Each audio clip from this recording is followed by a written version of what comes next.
তাহলে আমরা দেখতে পাচ্ছি ভেনাস ব্লাড যদি কালেক্ট করি, করার পর আমরা এখানে দেখতে পাচ্ছি যে পার্সেন্টেজ অফ ব্লাড ভলিউম দেয়া রয়েছে এখানে, এবং সেইখানে যে দেয়া রয়েছে ব্লাড ভলিউমটা পার্সেন্টেজে, তো সেই জায়গাটাতে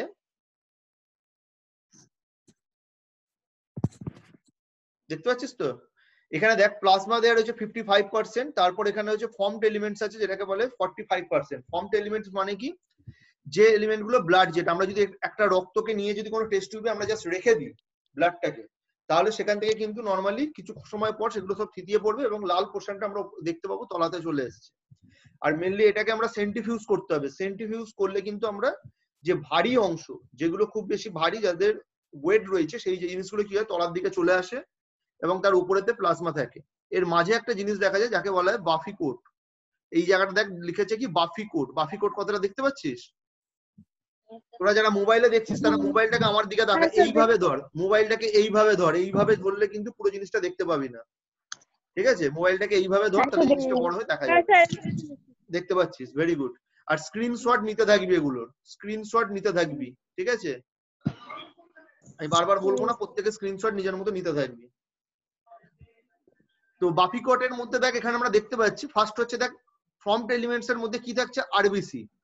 আরবিসি পরিমাণ কত দিয়েছে 4.2 থেকে 6.2 মিলিয়ন। তারপর আমরা দেখতে পাচ্ছি বাফি কোট। বাফি কোটের মধ্যে প্লেটলেট বা অনুচক্রিকা এবং ডাব্লিউবিসি দেখতে পাচ্ছি। অনুচক্রিকা কত আছে 250 থেকে 400 আমাদের 1000, ঠিক আছে? 250 থেকে 400 1000 মানে 4 লাখ, 2.5 থেকে 4 লাখ মতো প্লেটলেট থাকবে। ডাব্লিউবিসি 5 থেকে 10,000 মতো থাকবে এই এরিয়াগুলোতে।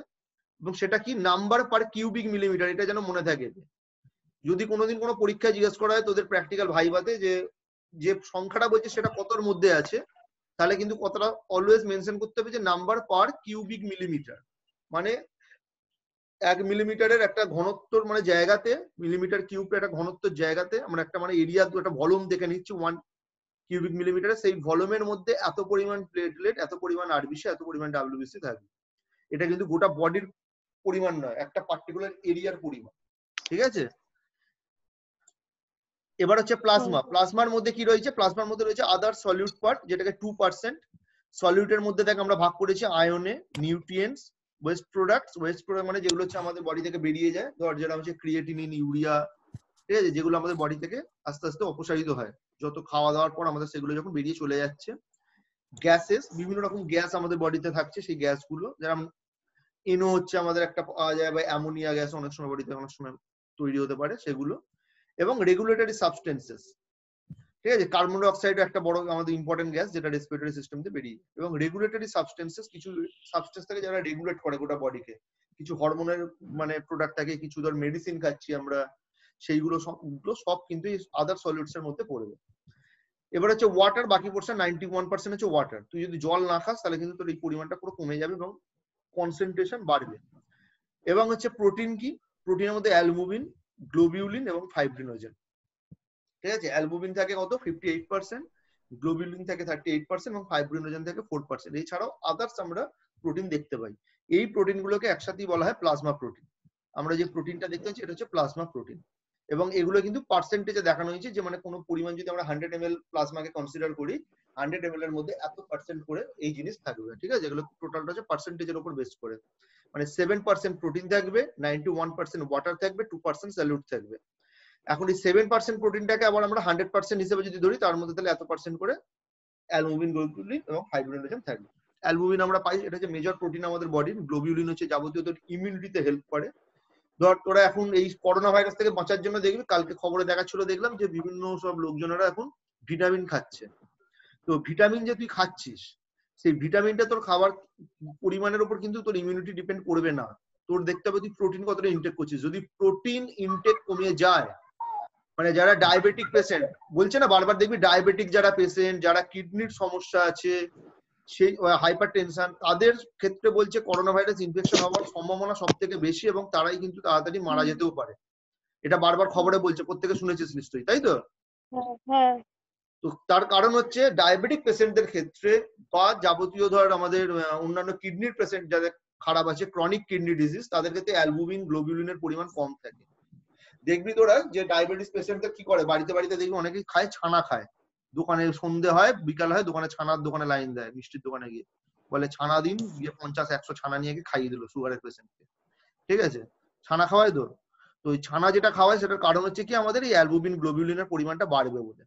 কারণ প্রোটিন কন্টেন্ট তাদের ক্ষেত্রে একটা ডেফিসিয়েন্সির একটা সবসময় টেন্ডেন্সি থাকে, এবং সেই জন্য প্রোটিন যদি তোর কমে যায়, তোর যদি গ্লোবিউলিন কমে যায়, তাহলে তোর কি হবে বলতে কি, তুই বাড়িতে একটা সিকিউরিটি গার্ড রেখেছিস, ঠিক আছে, গুন্ডা বদমাস থেকে বাঁচার জন্য। সিকিউরিটি গার্ডটা হচ্ছে প্রচন্ড রোগায়, কাঞ্চন মল্লিকের মতো চেহারা, এবং তার হাতে লাঠির জায়গায় একটা প্যাকাটি নিয়ে দাঁড়িয়ে আছে। তাহলে সেই সিকিউরিটি দিয়ে তুই কি করবি? সে তো বাড়িতে দেখবি স্পেনিয়াল কুকুরগুলো থাকে না, সব চেঁচায় খালি, ওইগুলো যেন থেকে কোনো কাজের নয়, কোনো চোর ডাকাত ঢুকলে ও ঢুকে পড়বে, দেখি সোফার তলায় খাটের তলায় গিয়ে লুকিয়ে পড়বে, তাহলে ও কোনো কাজের নয়, ওখানে চেঁচাতে পারে। তো তেমনি হচ্ছে আমাদের বডিতে শুধু ভিটামিন খেলে কি হবে, এমন ইমিউনিটি তৈরি হবে যাকে করোনা ভাইরাস কেন, এমনি যে কোনো একটা সিজনাল ভাইরাস আছে জাস্ট এরকম একটা টোকা মারবে, ভেঙে যাবে, ঠিক আছে, এই হচ্ছে ব্যাপার। তো অ্যালবুমিন গ্লোবিউলিনের আমাদের পরিমাণ কিন্তু বেশি রাখতে হবে, এই জন্য প্রত্যেককে এখন এই সময় আন্ডা খাওয়া। আন্ডার মতো ভালো জিনিস নেই, আন্ডার সাদা পোর্শনটায় প্রচুর প্রোটিন থাকে, বাড়ির লোককেও খাওয়া, নিজেরা খাওয়া। 5 টাকাতে আন্ডা পাওয়া যাচ্ছে, ঠিক আছে, কোনো বিকল্প নেই। হ্যাঁ, প্রত্যেকে আন্ডা খা। এবার ডাব্লিউবিসির মধ্যে আমরা টাইপে চলে এসেছি, ডাব্লিউবিসির টাইপ। হ্যাঁ, এখানে দেখ নিউট্রোফিল আছে, লিম্ফোসাইট আছে, মোনোসাইট আছে, ইওসিনোফিল আছে, বেসোফিল আছে। এখানে একটা কথা মনে রাখ, প্রতিটা সেল, যখনই আমরা নিউট্রোফিল বা ইওসিনোফিল, লিম্ফোসাইট যার নামই বলি না কেন, প্রতিটা সেলের কিন্তু সারফেস মেমব্রেনটা যে তৈরি হচ্ছে, সারফেস মেমব্রেনটা কিন্তু সবসময় মনে রাখবি সেটা কিন্তু একটা প্রোটিন পার্ট নিয়ে তৈরি। কারণ প্লাজমা মেমব্রেন পার্ট মানে কি, পর্দা, সেই মেমব্রেনের মধ্যে কি থাকে আমরা জানি, প্রোটিন, লিপিড, প্রোটিন থাকে। তো লিপিড এবং প্রোটিন কিন্তু একটা মেন কম্পোনেন্ট। যদি প্রোটিন না থাকে, ওই লিম্ফোসাইটকে তুই নিয়ে গিয়ে লড়াই করাতে নিয়ে যাবি, লিম্ফোসাইট গিয়ে করোনা ভাইরাসের সঙ্গে ধাক্কা মেরে ভেঙে যাবে, বা নিজেদের মধ্যে পরস্পর ধাক্কা কি ভেঙে গেল লিম্ফোসাইট যাওয়ার আগে। তো সেই লিম্ফোসাইটকে স্ট্রং করতে হবে, তার জন্য কিন্তু প্রোটিনের কোনো বিকল্প নেই। প্রোটিন খেলে কিন্তু এমনি তোর ইমিউনিটি বাড়বে, ঠিক আছে। তো এই জায়গাটাকে একটু ভালো করে মনে রাখবি। তার মানে স্যার এখন বেশি করে প্রোটিন খেতে হবে সবাইকে? একদম বেশি করে প্রোটিন, মানে যার ধর ইউরিক অ্যাসিড আছে, দেখো তুই বেশি করে প্রোটিন খাইতে সে তো হাঁটতে পারবে না, তারপর সেটা সময় বুঝে মোটামুটি রেগুলার যে ইনটেক করার পরিমাণ দেবে সেটা, মানে শুধুমাত্র ওই অনেকে দেখবি বলছে না বাড়িতে আলু ভাতে ভাত খেয়ে থাকো, আলু ভাতে ভাত খেয়ে থাকলে সুগার বাড়বে, ইমিউনিটি কমবে, এবং করোনা যদি মানে পাশ দিয়ে একটা লোক কাছতে কাছতে চলে যায় তো করোনা হয়ে যাবে। আমাদের দেখবি মার্কেটে এখন একটা কথা আসছে, অ্যাসিম্পটোমেটিক ক্যারিয়ার বলে একটা কথা আসছে, যাদের মধ্যে করোনা ভাইরাস ঢুকে আছে কিন্তু কোনো সিমটম নেই। তাহলে এই পেশেন্ট তারাই যাদের ইমিউনিটি বেশি, ঠিক আছে, তাদের ইমিউনিটি বাড়ানোর জন্য তো এগুলো করতে হবে। তুই চবনপ্রাশ খেলে তোর ইমিউনিটি বাড়বে। মানে ওরা কি ক্যারিয়ার হিসেবে ইউজ হচ্ছে? মানে ক্যারিয়ার হিসেবে ইউজ হচ্ছে। ধর আমার মধ্যে ভাইরাসটা ঢুকেছে, কিন্তু আমার ইমিউনিটি বেশি থাকার জন্য ভাইরাসটা আমার মধ্যে কোনো সিমটম তৈরি করতে পারিনি, কোনো জ্বর বা কাশি সর্দি কিচ্ছু হয়নি আমার। কিন্তু আমি এবার কোনো জায়গা দিয়ে গেলাম, কারোর সঙ্গে কথা বলছি, কমিউনিকেট করছি, সেই সময় আমার মুখ থেকে একটা ড্রপলেট কোনো কারণে বেরিয়ে গেল, সেটা কিন্তু সেই ব্যক্তির যদি ইমিউনিটি কম থাকে তার কিন্তু ইনফেকশন আগে হবে, ঠিক আছে। তুই দেখ একটা জিনিস, যত লোকের ইনফেকশন হচ্ছে এখানে, একটা জিনিস ভালো করে বোঝ, যারা খুব গরিব মানুষ, মানে একদম ধর কোনো বস্তি এলাকায় থাকে, রেল লাইনের ধারে থাকে, তাদের ক্ষেত্রে আইসোলেশন পসিবল নয়, যারা একত্রে অনেকজন মিলে থাকে, তারা কিন্তু প্রত্যেকে এখনো কিন্তু ইনফেকশনের আওতার বাইরে রয়েছে, ঠিক আছে। তাদের মধ্যে কিন্তু ইনফেকশন ছড়ায়নি। ইনফেকশন ছড়াচ্ছে কাদের মধ্যে? যারা খুব বয়স্ক লোক, যারা সারাদিন ধরে ডায়েটিং করে, ঠিক আছে, বিদেশ থেকে এসছে, ডায়েটিং করে মোটা হয়ে যাচ্ছে, ফাস্ট ফুড খায় যেগুলো অপকার খাবার, তাদের ক্ষেত্রে কিন্তু বেশি হচ্ছে। কারণ যারা এই রেল লাইনের ধারে বা বিভিন্ন বস্তি এলাকায় থাকে, তাদের কিন্তু এত পরিমাণে জন্মে থেকে কোনো রকম এসি ঘর পায় না, জন্মে থেকে কোনো অ্যাকোয়াগার্ডের জল পায় না, জন্মে থেকে কোনো কেউ তাকে মানে ভালো করে পরিষ্কার পরিচ্ছন্ন রাখে না, তার ফলে কি হচ্ছে, এত পরিমাণে ব্যাকটেরিয়া ভাইরাসের সংস্পর্শে ওইভাবেই তৈরি, এত ভাইরাসের সংস্পর্শে এসছে, সে কিন্তু ইমিউনিটিটা নিজে তৈরি করে ফেলেছে, একটা ইমিউনিটি কিন্তু বিল্ড আপ হয়ে গেছে তার মধ্যে। তার ফলে তার ক্ষেত্রে কোনো ভাইরাস নতুন করে ইনফেকশন করানো কিন্তু খুব ডিফিকাল্ট। কিন্তু যারা খুব বাড়িতে একদম মানে কি বলবো, মানে সেই দুধে ভাতে থাকে যাকে বলে, ঠিক আছে, সকালবেলা উঠে তাকে রান্না করে মা খাইয়ে দিচ্ছে, বা তাকে মানে সকালবেলা থেকে টিফিন করে দিচ্ছে, এই করছে, সব মানে বিশাল প্যাম্পারিং, মানে সেই মানে আদরে সেই বাঁদর তৈরি হওয়া বাচ্চা, সেই সব বাচ্চারা যখন বড় হয়ে বুড়ো হয়ে গেছে তাদের ক্ষেত্রে কিন্তু ইনফেকশন ছড়াচ্ছে। তার মানে সেটা আমরা মোটামুটি সবাই, আমরা মোটামুটি সবাই খাইয়ে দিতে হয়। হ্যাঁ না পেটের মধ্যে তাহলে আগে ইনফেকশন খাইয়ে সম্ভাবনা দিতে বেড়ে হতো যাচ্ছে। যখন স্কুলে পড়তাম, এখন আর ভর্তি কেউ খাইয়ে দেয় না। খাইয়ে দেয় না, যাই হোক তোরা মোটামুটি তো একটা বাড়িতে একটা আদরের পরিবেশে বড়, তো ইনফেকশন হ্যাঁ, হওয়ার সম্ভাবনা কিন্তু বেশি এখন হয়ে যায়। খাইয়ে দিলে বাড়ির থেকে বার করে যারা দেবে। দেখবে বাবা। রাস্তাঘাটে রয়েছে তাদের কিন্তু হচ্ছে না। ওর বাড়িতে ধর, এর বাড়িতে দেখতে পাচ্ছি কার বাড়িতে ওটা ফিনাইল দিয়ে মুছছে, একটা কার বাড়িতে দেখা যাচ্ছে মনে হয়। ফিনাইল দিয়ে যখন ঘর মোছা হচ্ছে তো তোর ভাবতে পারছিস কি পরিষ্কার পরিচ্ছন্ন হয়ে গেল, কিন্তু যাদের বাড়িতে তোর ফিনাইলই নেই, মাটির মেঝে, সে তো বাড়িতে রয়েছে বেঁচে আছে। এখন সবার বাড়িতেই থাকবে, এখন না, সবার যার বাড়িতে বাড়িতে মাটির মাটি, মেঝে জায়গায় তারা গোবর দিয়ে তার বাড়িতে লিখবে, মাটি গোবর দিয়ে মাটি মাটির বাড়ি থাকে না, রেল লাইনের ধারে থাকে, তার বাড়িতে মাটি, দিয়ে তলায় লিখবে। রেল লাইনের ধার, তার ইনফেকশন হচ্ছে না। বাজার নিয়ে যারা সকালবেলা আসছে তাদের ইনফেকশন হচ্ছে না। ইনফেকশন হচ্ছে কাদের? দেখবি কোন একটা ডাক্তারের ইনফেকশন হয়েছে, কারণ ডাক্তারগুলো নিজের ইমিউনিটি কম, সারাদিন ঘুরে বেড়ায় এসি গাড়িতে, খায় দায় ভালো, ঠিক আছে, হয়ে যাচ্ছে তাদের ইনফেকশন। এই নিশা কুমারীটা কে রে? সে তো অনেকক্ষণ ধরে যোগাযোগ করার চেষ্টা করছে, পাচ্ছে না। আপনি কটার থেকে ক্লাস শুরু করেছেন? 5:30, আমি 5:28 থেকে শুরু করলাম, 2 মিনিট আগে। হ্যাঁ সেটা তাই বললাম, আমি 5:30টায় জয়েন করেছি। গুড গুড গুড, তুই তো ক্লাসে থাকিস। হ্যাঁ এটা তো ওই কিউবিসি ওইগুলো তো পড়িয়েছিলেন একদম এগুলো ফার্স্ট পড়িয়েছিলাম, এগুলোই আমি বলছি আবার। আচ্ছা, এখানে আরেকটা কথা এবার দেখ, এখানে এই যে প্রোডাকশন অফ ফর্মড এলিমেন্টস বলে একটা কথা বলেছে এবং একটা সেরাম বলে কথা বলেছে। আমাদের এখানে একটা নতুন কথা চলছে, আমি আজকের পড়াটা তোদের একটুখানি এইভাবে পড়ানোর চেষ্টা করছি যাতে তোরা রিসেন্ট যে করোনা ভাইরাস রিলেটেড ব্লাড সংক্রান্ত যে নিউজ গুলো আছে সেগুলো যাতে বুঝতে পারিস। আজকের আনন্দবাজার পত্রিকায় একটা খবর আছে যে প্লাজমা থেরাপি নিয়ে কথা বলছিল, টিভি চ্যানেলগুলো তো দেখাচ্ছিল যে প্লাজমা থেরাপি, কারণ প্রধানমন্ত্রী সকালবেলা বলেছে ভ্যাকসিন তৈরি করো, সঙ্গে সঙ্গে প্লাজমা থেরাপির কথা বিজ্ঞানীরা এসে বলতে শুরু করেছে। এটার মানে কি, তোর বডিতে ধর এই যে আমাদের ধর এই যে সেরাম পার্ট, এই যে প্লাজমা পার্ট রয়েছে, প্লাজমা থেকে আমরা কোয়াগুলেশনে যেগুলো হেল্প করে সেই পার্টটাকে বাদ দিয়ে দিলাম। যারা কোয়াগুলেশনে রক্ত কঞ্চন কার্যে হেল্প করে তাদেরকে আমি সেপারেট করলাম, করার পর আমি একটা অংশ পাবো যেটাকে বলি আমরা কি সেরাম, তাই তো? এই সেরামটাকে নিয়ে যদি কোনো ইনফেকশন হয়েছে এমন ব্যক্তি যে হবার পর সুস্থ হয়ে উঠেছে, ইনফেকশন হবার পর, তার থেকে যদি আমি সেরামটাকে নিয়ে যদি যে ইনফেকশনে এখন অলরেডি রয়েছে তাকে যদি ইনজেক্ট করে দেখি, তাহলে সেক্ষেত্রে কিন্তু একটা বড় বড় ভ্যাকসিন ডেভেলপমেন্টের কাজ হতে পারে। কিন্তু সেটা ক্লিনিক্যাল ট্রায়ালের জন্য গভর্নমেন্ট আমাদের রেডি আছে, কিন্তু মানুষ যদি পারমিশন দেয় তাহলে ওরা করতে শুরু করবে, ঠিক আছে? এইটা তাহলে একটা কিন্তু বড় আমাদের রিসার্চের ক্ষেত্রে জায়গা খোলা দেখা যাচ্ছে। এরপর আমি চলে আসছি তোদের একটু প্রোডাকশন অফ ফর্মড এলিমেন্টস এর মধ্যে, যেখানে একটা হেমাটোপয়েসিস বলে কথা ইউজ করেছে। হেমাটোপয়েসিস মানে হচ্ছে যে পদ্ধতিতে আমাদের রক্ত তৈরি হচ্ছে বা রক্তের বিভিন্ন রকম উপাদানগুলো যেগুলো ফর্মড এলিমেন্টস মানে যেগুলো আমাদের আরবিসি ডাব্লিউবিসি এই সমস্ত জাতীয় জিনিসগুলো তৈরি হয়, সেইটাকে আমরা বলে থাকি হেমাটোপয়েসিস। এই হেমাটোপয়েসিসটাকে দুটো ভাগে ভাগ করা যায়, আর একটাকে বলে এরিথ্রোপয়েসিস, একটাকে বলে লিউকোপয়েসিস। কি বলে? এরিথ্রোপয়েসিস আর লিউকোপয়েসিস। হ্যাঁ, আর এগুলো কোথা থেকে তৈরি হয়? All are formed from stem cells বা হিমোসাইটোব্লাস্ট। এগুলো সবকিছু কিন্তু স্টেম সেল থেকে তৈরি হয়। তাহলে স্টেম সেল যদি আমাদের একটা হচ্ছে ফার্স্ট একটা এমন একটা সেল, ইউনিক সেল, যে সেলের মধ্যে যে টাইপের উপাদান আমি দেবো সেই উপাদান নিয়ে সেই সেল লাইনটা অন্য একটা কিছু সেল তৈরি করবে। মানে এর কোনো ফিক্সড কিছু রুট নেই যে স্টেম সেল থেকে আমার এই জিনিসটাই তৈরি হবে।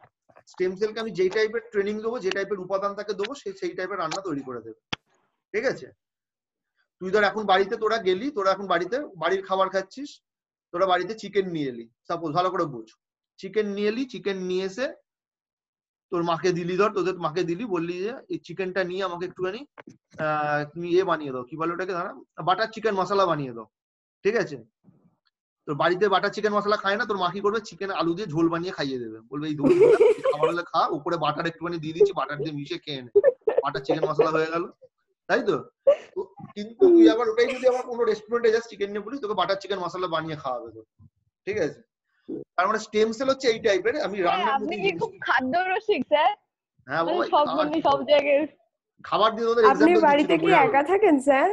হ্যাঁ, আপনি বাড়িতে কি একা থেকে রান্না বান্না করে খাচ্ছেন না নাকি? মাই রান্না করে দাও, আমাকে ওই চিকেনের ঝোল করে দিচ্ছে বলেই বললাম। सर कुछ समझ में नहीं आ रहा, क्या बोल रहे हैं? कौन बोल रहा है? अनिशा अनिशा अनिशा उसको समझ में नहीं आ रहा है। थोड़ा हिंदी में बोलिएगा तो हम भी हंस लेंगे थोड़ा। हिंदी में बोल रहा था कि बटर चिकन मसाला के लिए बोल रहा था। तो घर पर चिकन लेकर आए, उसके बाद हमारे मामी को बोले कि बटर चिकन मसाला बना दो, तो क्या बना कर देगा? চিকেন কা ঝোল বানা কর দেগা একদম। ঠিক কথা আছে, কিছু বুঝতে পারছি না। কে বুঝতে পারছে না কথা? আমি রূপা। তোর নেটটা মনে হচ্ছে চলছে না। কোন কোম্পানির ইউজ করছিস বাবা? কি? তুই কোন কোম্পানির ইন্টারনেট? তোর ইন্টারনেটটা চলছে না। আমার তো বাবা সবাই জিও। শুনতে পাচ্ছিস, বাকিরা তো? হ্যাঁ আমি তো শুনতে পাচ্ছি। হ্যাঁ, বাকিরা সবাই শুনতে পাচ্ছে যে। তুই একটুখানি ওটাকে একবার কানেকশনটাকে নেটটাকে অফ করে অন কর, একবার করে দেখ, করে আবার কানেক্ট হ। ঠিক আছে। হ্যাঁ, তো এইগুলো সেমনি হচ্ছে। স্টেম সেলটা সেম টাইপের জিনিস, যে স্টেম সেলের মাধ্যমে কি হয়, আমরা একইভাবে রান্না যেরকম ভাবে হয় সেরকম ভাবে আমরা কিন্তু স্টেম সেল থেকে যে কোনো কিছু সেল তৈরি করাতে পারি। ঠিক আছে, তাকে যেরকম টাইপের উপাদান দেবো সেরকম তৈরি করে দেবো। এবার হচ্ছে আমাদের এখানে দেখ একটা ছোট আমরা ছবি দিয়েছি যেখানে কম্পোজিশন অফ প্লাজমাটাকে দেখানো হয়েছে। এইটাকে স্ক্রিনশট নিবি তোরা, ঠিক আছে? এটা আমি একটু বড় করে দেওয়ার চেষ্টা করছি। এইটাকে স্ক্রিনশট নেই, টেবিলটাকে, খুব ইম্পর্টেন্ট। এখান থেকে ছোট ছোট শর্ট প্রশ্ন আসতে পারে। ফার্স্ট হচ্ছে জল। জল বডিতে কি কাজ করে? জল যদি না থাকে সলভেন্ট হিসেবে কাজ করে। দেখবি জ্বর হয় যাদের, যাদের কোনো জীবনে কখনো না কখনো জ্বর হয়েছে, ভাইরাল ফিভার, নর্মাল যে ভাইরাস গুলো আসে আমাদের সিজনে, সেই ভাইরাল ফিভারের সময় দেখবি বডির আমাদের কি হয়, ওয়াটার গুলো আস্তে আস্তে কমে যেতে থাকে এবং ওয়াটার কমে যাওয়ার ফলে ডিহাইড্রেশন হয়। ডিহাইড্রেশন কথাটা খুব কথায় কথায় ইউজ করে এখন মডার্ন যুগের মানুষেরা। তো ডিহাইড্রেশন হলে আমাদের কি হয়, আমরা দেখবি জল মনে হচ্ছে যেন শুকিয়ে যাচ্ছে এবং প্রচুর গলা শুকিয়ে যায়, বারবার জল খেতে হয়। হসপিটালে গেলে কি করে, স্যালাইন দিয়ে দেয়। তার মানে হচ্ছে আমাদের কি, এই যে জিনিসটা, এই যে ওয়াটার পরিমাণটা কমে যাচ্ছে বলে। নাম্বার 2, তাহলে ওয়াটার হচ্ছে আমাদের একটা এমন ইম্পর্টেন্ট ফ্যাক্টর। ওয়াটারকে যদি আমরা ঠিকঠাক রাখি তাহলে কিন্তু অনেক ইনফেকশন এমনি ঠিক হয়ে যাওয়ার কথা। ঠিক আছে, জলের যদি পরিমাণ ঠিক রাখি। 2 নম্বর হচ্ছে প্রোটিন। প্রোটিনের মধ্যে কি আছে, এটা মেনটেন দ্য অসমোটিক প্রেসার। তোরা লেখাগুলো পড়তে পারছিস তো? হ্যাঁ, প্রোটিন হচ্ছে মেনটেন অসমোটিক প্রেসার, যেটা অসমোটিক প্রেসারকে মেনটেন করে, মানে অভিস্রবণ জনিত চাপকে মেনটেন করে। কোনো জায়গা তোর ইডিমা হচ্ছে না, ধর হাতে কোথাও লাগলো, হাতটা ফুলে উঠলো একটা ফুসকা পড়ার মতো, তা তো হচ্ছে না। তার মানে অসমোটিক প্রেসার আমার ঠিক আছে, অ্যালবুমিন ঠিক আছে বলে। যাদের দেখবি প্রোটিনের পরিমাণের গন্ডগোল হতে থাকে, কিডনির পেশেন্ট যাদের কিডনির খারাপ আছে, ক্রনিক কিডনি ডিজিজ, তাদের দেখবি হাত পা যদি প্রেসার দিস না, তুই দেখবি ভেতরটা যেন একটু ঢুকে যাচ্ছে মনে হয়। ওদের ইডিমা তৈরি হয়, বডির বাইরেতে ফ্লুইড চলে আসে স্কিনের লেয়ার গুলোতে। একটু হালকা করে চাপ ট্যাপ করে যায় যেন। হ্যাঁ, চাপ করলে দেখবি যেন মনে হচ্ছে ফুটো হয়ে ঢুকে যাচ্ছে, ভেতরটা গর্ত মতো হয়ে যাচ্ছে, আবার আস্তে আস্তে ঠিক হয়ে যাচ্ছে। আমি দেখেছি এরকম। হ্যাঁ, এই জিনিসটা দেখা যায় যাদের অসমোটিক প্রেসার ঠিক মতো থাকে না বলে। এছাড়া কি করে, আমাদের এই অ্যান্টিবডি এবং কমপ্লিমেন্ট, এই অ্যান্টিবডি তো মেন জিনিস দরকার এখন ইমিউনিটির জন্য, তা কি করে, ডিস্ট্রয় দ্য ফরেন সাবস্টেন্সকে ডিস্ট্রয় করে এই প্লাজমা প্রোটিনের। এরপর হচ্ছে ট্রান্সপোর্ট মলিকুলস, অ্যালবুমিন এবং গ্লোবিউলিন, এবং হচ্ছে ক্লটস এর জন্য ফাইব্রিনোজেন। তাহলে এই টোটাল জিনিসটার হচ্ছে বেসিক ফাংশন গুলো এইগুলো। এবার হচ্ছে আয়ন্স। আয়ন্স এর মধ্যে আমরা সোডিয়াম পটাশিয়াম খুব ইম্পর্টেন্ট জিনিস। সোডিয়াম এবং পটাশিয়াম যদি ঠিকঠাক না থাকে আমার বডিতে, তাহলে কিন্তু আমার বডির যে অসমোটিক প্রেসার বা আমার বডির যাবতীয় ধর আয়নিক যে ব্যালেন্স, সেটা নষ্ট হয়ে যাবে। দেখবি কারোর মনে হয় যেন হাত পাটা অবশ হয়ে যাচ্ছে মাঝে মাঝে। অনেক দেখবি যারা বয়স্ক মানুষ, সারাদিন কাজ করার করতে হয় বা সুগার আছে, তাদের দেখবি মনে হয় মাঝে মাঝে বলে যে হাতটা যেন সেন্স পাচ্ছি না। ঠিক আছে, তাদের ক্ষেত্রে কিন্তু সোডিয়াম পটাশিয়াম ল্যাকিং হতে পারে। কিডনির প্রবলেম বা যারা হাই প্রেসারের ওষুধ খাচ্ছে, তাদের দেখবি অনেক সময় খুব সোয়েটিং হয়। প্রেসারের যারা মেডিসিন খায়, হঠাৎ করে প্রেসারটা ফল করলে খুব সোয়েটিং হতে থাকে, ঘেমে যাচ্ছে। সেই ক্ষেত্রে কিন্তু তাদের সোডিয়াম পটাশিয়ামের ব্যালেন্স নষ্ট হচ্ছে। তাই তাদের জন্য ওআরএস এর জল সবসময় রাখা দরকার বা স্যালাইন ওয়াটার রাখতে হবে। ঠিক আছে, আর হচ্ছে অ্যাসিড বেস ব্যালেন্স, এটা কিন্তু ইম্পর্টেন্ট। এইটা যদি মেনটেন না হয়, এইটা হচ্ছে মেন জিনিস, এই যদি মেনটেন না হয় ম্যাক্সিমাম রুগী কিন্তু হবে উপরে চলে যাবে। ঠিক আছে, হ্যাঁ, এখন যে কটা মারা যাচ্ছে দেখবি সব হচ্ছে অ্যাসিড বেস ব্যালেন্সের জন্যই মারা যাচ্ছে। যারা দেখবি মারা যাচ্ছে হসপিটালে করোনা ভাইরাসে, তাদের অ্যাসিড বেস ব্যালেন্স নষ্ট হয়ে যাচ্ছে। এবং এটা হচ্ছে একটা one of the most important মানে ফ্যাক্টর, যেটার জন্য সবাই কিন্তু ফটো হয়ে তারা মালা পড়ে যাচ্ছে তাদের ফটোতে, মানে এই অ্যাসিড বেস ব্যালেন্সের জন্য। তোর ধর CO2 পরিমাণ বাড়ছে, ভালো করে বোঝ, তোর শ্বাসকষ্ট হচ্ছে, কার্বন ডাই অক্সাইডের পরিমাণ তোর বেড়ে যাচ্ছে, তোর বডিতে কি হবে, অ্যাসিডিক হয়ে যাবে, পিএইচটা ড্রপ করবে, তোর ব্রেন সেলগুলো মারা যাবে এবং ব্রেন ডেথ হয়ে যাবে, তারপর বডি ডেথ হয়ে যাবে। এখন দেখবি খুব তাড়াতাড়ি পেশেন্ট, যে কোনো বেসরকারি হোক বা সরকারি হসপিটাল, খুব তাড়াতাড়ি মারা যাচ্ছে এখন। কোনো পেশেন্টকে কোনো বেসরকারি হসপিটালে দেখবি না যে শ্বাসকষ্ট নিয়ে ভর্তি হয়েছে এবং 20 দিন 25 দিন ধরে তাকে ভেন্টিলেশনে রেখে দিয়েছে বা 10 দিনও মিনিমাম রাখছে। কারণ এখন হসপিটালগুলো বুঝে গেছে পয়সা ইনকাম করার সময় নয়, এখন পেশেন্টকে যত তাড়াতাড়ি মেরে দিয়ে আমি এখান থেকে মানে বাড়ি পাঠাতে পারবো, তত তাড়াতাড়ি আমরা বাঁচবো। শ্বাসকষ্ট হচ্ছে ভেন্টিলেশনে মেরে দিয়ে না, সুস্থ করে, মানে মেরে, মানে যদি যারা মরবার মতো অবস্থা তারা যদি মরে যায় তাড়াতাড়ি, তাহলে কিন্তু কল্যাণ, নইলে তো হসপিটাল বন্ধ হয়ে যাবে। ঠিক আছে? তো হসপিটাল যাতে বন্ধ না হয়, কারণ হচ্ছে দেখবে অনেক জায়গায় কদিন আগে একটা হসপিটাল কলকাতাতেই বন্ধ করে দিল পরশুদিন, সেখানে একটা পেশেন্ট ডায়ালিসিস করতে গিয়ে সমস্যায় পড়েছে। তার মানে এই যে অ্যাসিড বেস ব্যালেন্স যদি নষ্ট হয়ে যায় কোনো কারণে, আমরা কিন্তু সাধারণত ভাবে ডায়াবেটিক কোমা বা কোনো রকম ভাবে মেটাবলিক অ্যাসিডোসিসের কারণে আমাদের কোমাতে চলে যাওয়ার একটা সম্ভাবনা থাকে, মানে ব্রেন সেল ডেথ হয়ে যায়, তখন কিন্তু সেই ক্ষেত্রে ম্যাক্সিমাম ক্ষেত্রে রোগী মারাই যাচ্ছে, বাঁচছে না। এবার হচ্ছে নিউট্রিয়েন্টস। নিউট্রিয়েন্টস এর মধ্যে হচ্ছে সোর্স অফ এনার্জি হিসেবে এটা কাজ করে, তার মধ্যে গ্লুকোজ, অ্যামাইনো অ্যাসিড এবং ট্রাইগ্লিসারাইড। এই অ্যামাইনো অ্যাসিড, গ্লুকোজ, ট্রাইগ্লিসারাইড হচ্ছে তিনখানে হচ্ছে এমন জিনিস যেগুলো আমাদের নিউট্রিয়েন্ট হিসেবে কাজ করে এবং বিল্ডিং ব্লক হিসেবে কাজ করে, মানে যে কোনো কোষের গঠনটাকে বজায় রাখার জন্য এটা খুব দরকার। যদি গ্লুকোজ না থাকে আমাদের বডিতে এনার্জি তৈরি হবে না, যদি অ্যামাইনো অ্যাসিড না থাকে আমাদের কি হবে, বডির মধ্যে কোনো মেমব্রেন স্ট্রাকচার ঠিকমতো থাকবে না। ট্রাইগ্লিসারাইড আমাদের বডিতে খুব দরকার, ইম্পর্টেন্ট জিনিস। যদি না থাকে তাহলে কি হবে, ট্রাইগ্লিসারাইড না থাকলে সেটা তো সেল মেমব্রেন তৈরি হবে না, ফ্যাট না থাকলে তোর হরমোন তৈরি হবে না বডিতে এবং আদার্স অ্যাবনর্মালিটি দেখা যাবে। ঠিক আছে? গ্যাসের মধ্যে কি আছে, অ্যারোবিক রেসপিরেশন, যেখানে অক্সিজেন এবং কার্বন ডাই অক্সাইড, এইগুলো খুব ইম্পর্টেন্ট জিনিস। অ্যারোবিক রেসপিরেশনের মধ্যে অক্সিজেন খুব দরকার, অক্সিজেন পর্যাপ্ত পরিমাণে ট্রান্সপোর্ট হওয়া দরকার। অক্সিজেন এবং কার্বন ডাই অক্সাইড সেটা কিন্তু ব্লাডের থ্রু দিয়েই হবে ট্রান্সপোর্টটা। ঠিক আছে? আচ্ছা, আমাদের কাছে আর 10 মিনিট সময় আছে, অ্যালার্ট দিচ্ছে, হ্যাঁ বন্ধ হয়ে যাবে এরপর। রেগুলেটরি সাবস্টেন্সের মধ্যে কি আছে, কিছু এনজাইম আছে, যে এনজাইম গুলো বা হরমোন গুলো আমাদের এই টোটাল জিনিসটাকে, সিস্টেমটাকে কাজ করতে হেল্প করে। তাহলে যদি আমাদের পরীক্ষায় প্রশ্ন দেয় যে প্লাজমা, মানে প্লাজমার কাজ কি কি, তার মধ্যে তাহলে আমরা কিন্তু কাজগুলো লিখবি যখন তোরা বাংলাতে, তখন কিন্তু এই পয়েন্ট গুলোকে মেনশন করতে হবে। ফার্স্ট হচ্ছে জল, প্রোটিন, আয়ন, নিউট্রিয়েন্টস এর মধ্যে কি, নিউট্রিয়েন্টস এর মানে কি হবে, পুষ্টিজাতীয় দ্রব্য বলতে পারিস, গ্যাস এবং হচ্ছে রেচন পদার্থ, এবং হচ্ছে রেগুলেটরি সাবস্টেন্স মানে যারা নিয়ন্ত্রণ কিছু করছে, নিয়ন্ত্রণকারী পদার্থ। ঠিক আছে? तो हिंदी में सुन रहा था, समझ में आ रहा है? बच्चा किधर है? हाँ, हिंदी बच्चा लोग सब चला गया। नहीं सर, है तो ना, सुनाई दे रहा है ना? हाँ सर, सुनाई दे रहा है। Good good good. तो ये जो है इंग्लिश में है, तुम लोग को तो समझ में आ जाएगा इंग्लिश, ठीक है? लिखना है इंग्लिश में। हाँ सर, हाँ। Very good very good. अब इसका भी एक फोटो ले लो, हाँ, फोटो और स्क्रीनशॉट। ठीक है सर। पूरा एक मिनट, हाँ चलो। नहीं आ रहा है पूरा एक साथ, इसको ले लो, उसके बाद हाफ हाफ करके कर दीजिए ना। हाँ, हाफ हाफ करके ले लो। बड़ा कर दूं क्या इसको? हाँ सर। ठीक है, दिखाई दे रहा हाँ है ना? ठीक है सर। हाँ सर, हाँ रहने दीजिए। Very good very good.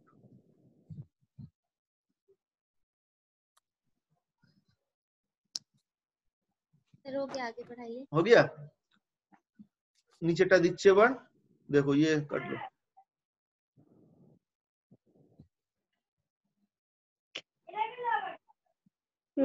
ঠিক আছে ঠিক আছে? তো আমরা এইভাবে নেক্সট দিন ক্লাসে আমি তোদের এই সেলগুলো নিয়ে ডিটেইলসে আলোচনা করব, প্রতিটা সেল নিয়ে, কারণ এখন যেহেতু ছুটি আছে এবং সেলগুলো কি করে তৈরি হয় সেগুলো নিয়ে একটুখানি আলোচনা করব আমি। ঠিক আছে? এইগুলো নিয়ে, এই ছবিগুলো যে দেখাচ্ছে এইগুলো নিয়ে আমি বলবো আমি পরের দিন কিভাবে কি হচ্ছে, পরের দিন সেলগুলো নিয়ে করব। আচ্ছা, ক্লাসটা আমার মোটামুটি তোরা জেনে রাখ, আজকে কি বার? আজ বুধবার। আজ বুধবার তো না মঙ্গলবার? मंगल है आज, ट्यूसडे है। मंगलवार, बुधवार कौन बोल रहा है? अपदार्थ अभी बोलेছি না। बुधवार जो बोल रहा है अपदार्थ আছে, হ্যাঁ পদার্থ স্যার। हाँ हाँ, अपदार्थ का हिंदी में क्या बोलते हैं? তো কি করব? মঙ্গলবার। মঙ্গলবারটা আছে তোদের, মঙ্গল বৃহস্পতি শনি ক্লাস করাবো, ঠিক আছে? মঙ্গল বৃহস্পতি শনি মোটামুটি ভাবে ওই 5:30 থেকে শুরু হবে, 5:30। হ্যাঁ, 6 থেকে করুন না। কটা থেকে? 6টা? 6টা, হ্যাঁ। কেন সিরিয়াল চলে নাকি 5:30 থেকে কিছু? না না, ঘুম থেকে ঘুম। ও ঘুম, আচ্ছা 5:30 থেকে সিরিয়াল দেখে 6টা ক্লাস। ঠিক আছে, 6টা থেকেই করতে হবে। মঙ্গল বৃহস্পতি শনি 6টা থেকে ক্লাস করাবো। আমি তোদের এই ফার্স্ট ইয়ারে যে জিনিসগুলো আছে মোটামুটি চ্যাপ্টার গুলোকে ভালো করে একটু ক্লিয়ার করে দেওয়ার চেষ্টা করবো এর মধ্যে। ছুটি আছে এখন, বেশিক্ষণ সময় তো লাগছে না, আধ ঘন্টার মতো টাইম পাওয়া যাচ্ছে। ঠিক আছে? যেটুকু যা পড়াচ্ছি সেগুলো পড়ে নিবি, আমি যেগুলো দরকার স্ক্রিনশট দিয়ে দেবো। এই স্ক্রিনশট গুলো একটুখানি নিয়েছিস যেগুলো, সেগুলো একটু আমাকে গ্রুপটাতে একটু পাঠিয়ে দিস একবার, তোদের হোয়াটসঅ্যাপ গ্রুপটাতে। ঠিক আছে? আমি তাহলে ক্লাস নিচ্ছি, বোঝা যাবে, সবাই দেখে বুঝতে পারবে যে ক্লাস করাচ্ছি আমি। ঠিক আছে? তো আপনি তো রেকর্ডিং করেছেন, রেকর্ডিং করেছি, ওটা কলেজকে পাঠানোর জন্য, ওটা রেখে দিচ্ছি আমি, ওটা কলেজ স্যার আরেক কপি স্যার। হোয়াটসঅ্যাপে হ্যাঁ। পাঠিয়ে দেবে। কি স্যার বল। স্যার বলছি যে এইগুলো সিলেবাসে নেই তো, এই যে এইটা আপনি যে বললেন পরের দিন পড়াবেন,